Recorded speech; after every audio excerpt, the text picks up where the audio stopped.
L'événement, c'est au siège de l'Alliance des forces démocratiques du Congo AFDC à Kinshasa, Lingwala, que le professeur Modeste Bati Lukebo a convié les professionnels des médias. Le leader de l'AFDC a balayé l'actualité de l'affaire Bralima aux accords de Washington sans esquiver les débats sur la Constitution.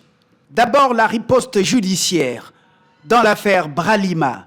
Face aux allégations portées par Étienne Saada, le directeur général de la Bralima, République démocratique du Congo, Modeste Bati Lukebo, ne décolère pas.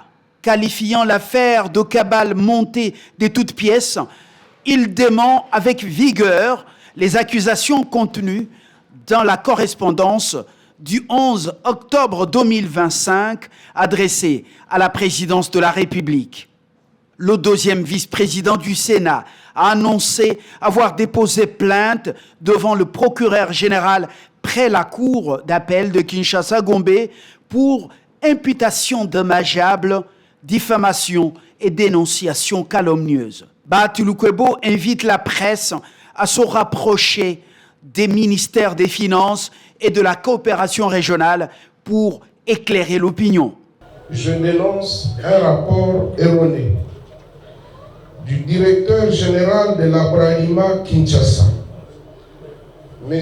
Étienne Saada, adressé au directeur de cabinet du président de la République, faisant état de ma qualité d'actionnaire dans une société ayant racheté la succursale de la Bralima Bukavu. Cette information est fausse et infondée et j'ai décidé de saisir la justice pour rétablir mon honneur et ma réputation. Comment peut-on imaginer que moi, qui suis victime des affres de l'agression à l'est de notre pays, où j'ai perdu plusieurs personnes proches et dont tout mon patrimoine est systématiquement ravi, occupé de force par l'AFC M23, soutenu par le Rwanda, y compris ma propre résidence, mes hôtels, mes véhicules, mes immeubles et usines, que je puisse composer avec mes bourreaux. Le paradoxe est que, au moment où nous sommes gravement affectés par cette guerre, des malins, des jaloux, des faux renseignants, des flatteurs et des courtisans s'emploient à me diaboliser à Kinshasa, à me prêter des intentions que je n'ai pas et à m'opposer au chef de l'État, son Excellence Félix Antoine Tshisekedi Tshilombo, qui bénéficie de ma loyauté et de mon apport politique et stratégique. L'ennemi, c'est aussi celui qui monte de faux dossiers pour déstabiliser les personnes qui comptent parmi les piliers des institutions et par ricochet déstabilise les institutions de la République. Certaines personnes font du renseignement leur fonds de commerce, même lorsqu'elles n'apportent aucune preuve. Eh bien, vous les entendez dire, ceux-là, ils ne sont pas avec nous, comme si nous n'étions pas tous des sociétaires de l'union sacrée de la nation. Ceux qui veulent des informations supplémentaires sur ce dossier de la Bralima Bukavu, qu'ils s'adressent au ministre des Finances Doudou Fwamba et de la coopération régionale Floribert Anzoulouni. Autre point abordé, le pari de Washington. Sur le plan international, l'AFDC fait bloc derrière le chef de l'État, Félix Tshisekedi. Bati Lukebo salue une diplomatie agissante qui porte ses fruits, citant notamment les récentes sanctions américaines contre l'armée rwandaise. J'invite le peuple congolais et tous ceux qui peuvent jouer un rôle quelconque à soutenir l'accord de Washington et toutes les autres initiatives en cours. C'est ici l'occasion de saluer la diplomatie agissante de son Excellence, Monsieur le Président de la République, Félix Antoine Tshisekedi Tshilombo. Concernant le cessez-le-feu avec l'AFC M23, le ton se fait plus grave.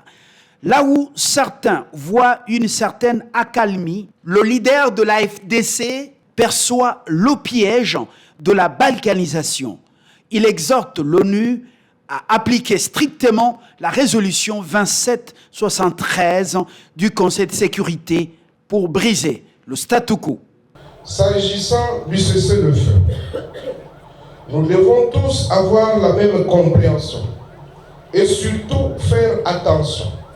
Lorsque certains croient que la guerre est terminée, sachez bien que lorsque on observe le cessez-le-feu, c'est-à-dire que chaque camp garde sa position.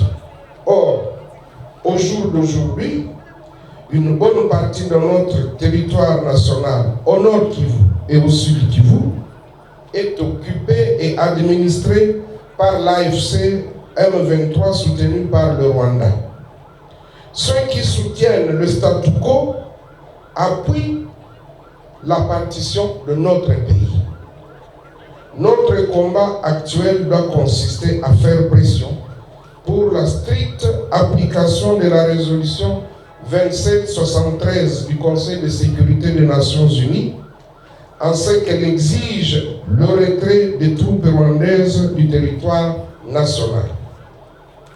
Nous terminons en mettant en garde tous ceux qui passent leur temps à courtiser les décideurs, à stigmatiser certains dirigeants, parmi lesquels les architectes du pouvoir actuel, qu'ils se rappellent du passé récent et qui ne s'exposent pas au retour de la manivelle.